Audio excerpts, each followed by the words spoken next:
I even had to break down one of the tubes to get it in the box. God, I need to take my There's just one final touch of bling to complete the outfit. We've seen the venue, and Sabrina got excited about it. She likes it, everything. She has a lot of ideas for the wedding. You look beautiful. I don't want to get too close to you. And now, as the music started playing, You're gonna get everything you wanted at this wedding.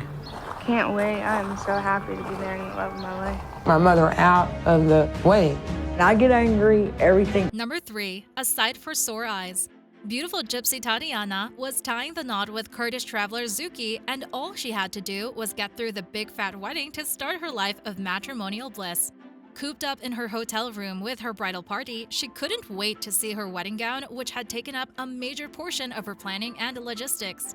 The dress had finally arrived, and its assembling was a feat of engineering requiring the aid of multiple hands and the finest brains.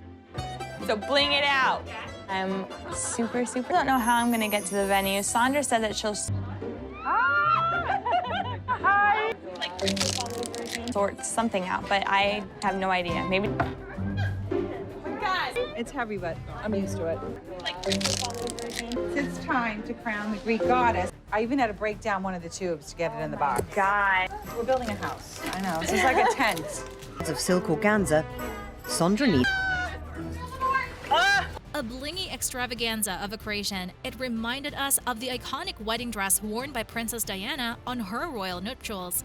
It's clear that Gypsy tradition believes in simplicity, but when it comes to Gypsy weddings, the affair is a no-expense-spared gala, stupendously luxuriant enough to rival the best red carpet moment.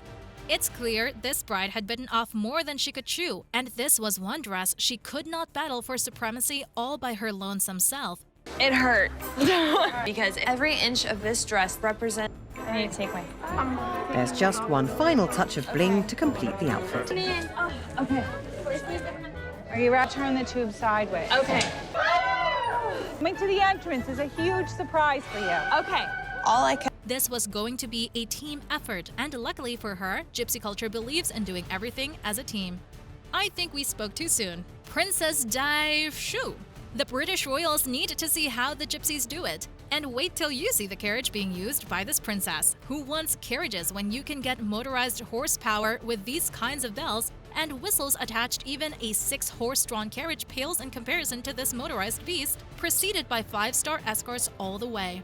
Maybe they should have put this bride in her skirts once she had reached the safety of the church. But then, of course, have you ever seen the Gypsies take any half measures? Hold on to him. Take the shoe off. Take the shoe off. You have to repeat after me when we do the ring. I was perfectly fine the past few days. Now I am extremely nervous. Is that for her? Are they serious? Being and clapping and all that. What's that? Okay. You good? Thanks, you guys. So much, baby. You do too. Never thought I could ever get this nervous, but apparently I can. You bet you don't do this every day, huh? No, not often. All right. Yes, I'm on. Congratulations. I was a little girl. Blingiest, badass dress ever. I am just so excited, and I'm doing it. We like the sparkle and the bling. Everyone. This bride had to put her life on the line to get onto her mechanized carriage. Success, finally. This wedding was off to the church led by a 4-man police motorcade, followed by an exuberant Tatiana who had been presented with the realization of her dreams, wrapped up and tied with a bow. Meanwhile, at the church, Zuki was fighting off elephants traipsing through his stomach and getting washed in a bath of nervousness. What a heartwarming end to a spectacular show as this bride and groom finally got to tie the knot and got connected to each other in the eyes of God and man. We're gonna put the sugar cube inside. I am getting like kind of lightheaded.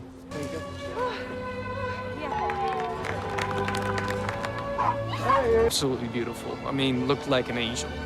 The second he turned around, I saw his reaction. Number 2, prove your innocence. Sabrina and Lee had big problems complicating their lives, and it had nothing to do with a lack of love between them. Sabrina had the mark of Cain due to her lack of roots in the Romanical culture, and she had found a world of pain dished out to her from Lee's opposing family.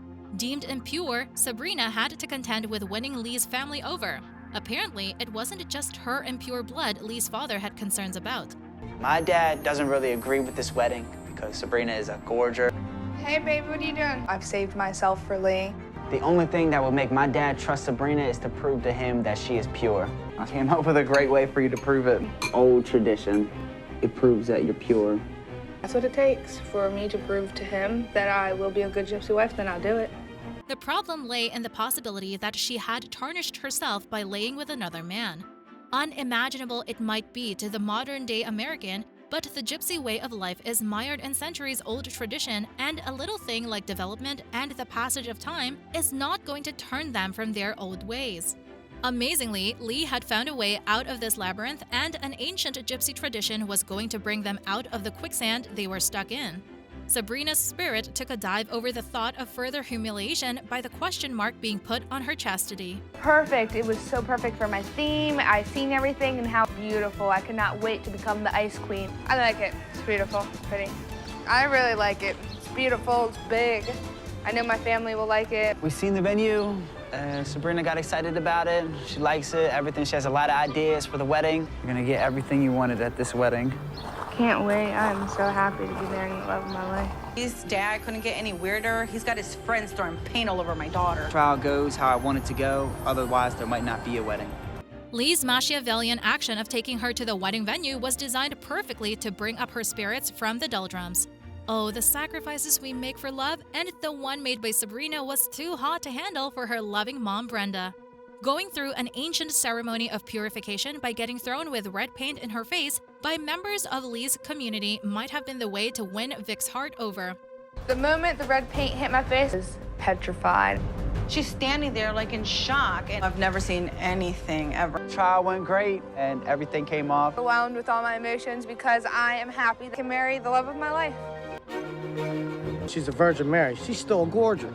All of that. Vic still doesn't accept me. I don't know what to do. What more could I do? But the entire process was about to leave this bride's dignity in taters. The trial was completed, and there was hope that this exorcism had driven Lee's father Vic's demons away, but that hope was soon lost under the weight of reality.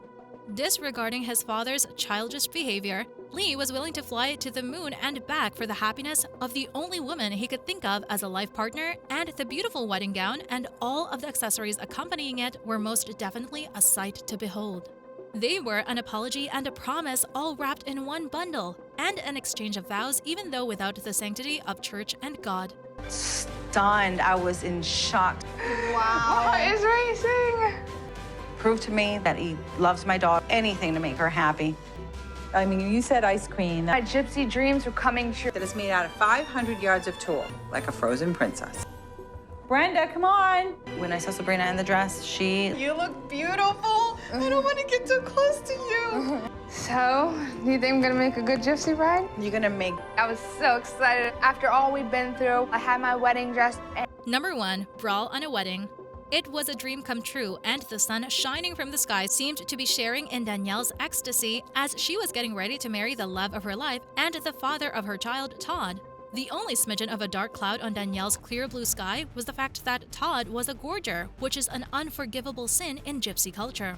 Gorger or not, Danielle was determined to make her dream a reality by walking down the aisle to the only man who set her heart aflutter. He's the love of my life. I feel nervous today, and I'm really excited. It's exactly how the dress is gorgeous. I was so touched by it, I wanted to cry. I mean, Alexis, I could just see They don't like gypsies, so why would I kiss their ass and like them? It's because it was just me and my kids and Corbel, I thought. I've never seen either one of them in a gown, but it'll be a gypsy blinged out gown. I just hope it don't have lights. Danielle is sure to shine. Damn it, my freaking hips, they all hurt bad. But first, she had to fit into her extravagant bridal dress, and that was most definitely not a one-man task. A big poofy blingy dress for her wedding, check. One ticked on her list of priorities. Happily unaware of what was happening back at the church, Danielle was too busy to prance and preen in front of the mirror to worry about little things like family fireworks. But at the church, the situation was dire, as two opposing families were packed together under one roof. Can you breathe? No. That's good then. That's good. That's a sign. Tugs, cuts, rips, all of the fits. This is my fucking wedding day. When I saw my daughter walking down the aisle as the music started playing, and Danielle was amazing. I'm looking around the place, tuxedo. I mean, it was like we. But not everyone is feeling the love. Especially that gorgeous. about to start her Giving Mum Sandy sees something else on. It should be. That's her day. Turning the sanctum of the church into a tinderbox, Todd and Danielle's mothers were no fans of each other's strange ways, and all that was required was one tiny little match to set off the fireworks. The wardrobe malfunction was indicative of worse things to come, but at least this small snafu was resolved within the kitchen's safe environment. Danielle's mom, Sandy, had been looking for an excuse to set fire to this powder keg, and she picked something as innocuous as Todd's expression to light the match. I'm only gonna keep my mouth shut for so long. My daughter walked up here and you act like this. Get the fuck out, bitch. My mom was like trying. I got up and tried to get my 2- and 4-year-old granddaughter out of the room. My mother out of the wedding. And I get angry, everything. It was my daughter that she had just hit in the back of the head. And I yell out. She just hit my. It was a brawl. It was an all-out brawl. I knew it all. What followed was a complete meltdown of a difficult situation, turning it into a street fight with no respect for church or for family relations. Danielle and Todd's big day had been given a reality check by Sandy, the likes of which Todd had never seen before. Pushed into a corner by both sides of the family, this pair of lovebirds finally ended up at their local court to exchange their vows, and not a single family member in attendance. We're gypsies, homeboy. life. The cops started pulling up and everything. You know, I was actually happy. I honestly think that nobody wanted this wedding. Use this as a wake-up call to see this is not something. Todd ain't got a foot to step. Amazing feeling of my life. Need you to just sign a few documents. Didn't do nothing about this big of a delay. I love you. Yeah, I got married to a gorgeous love. I want everybody to know how happy we are. Love. That's all we have for you folks. Join us next time.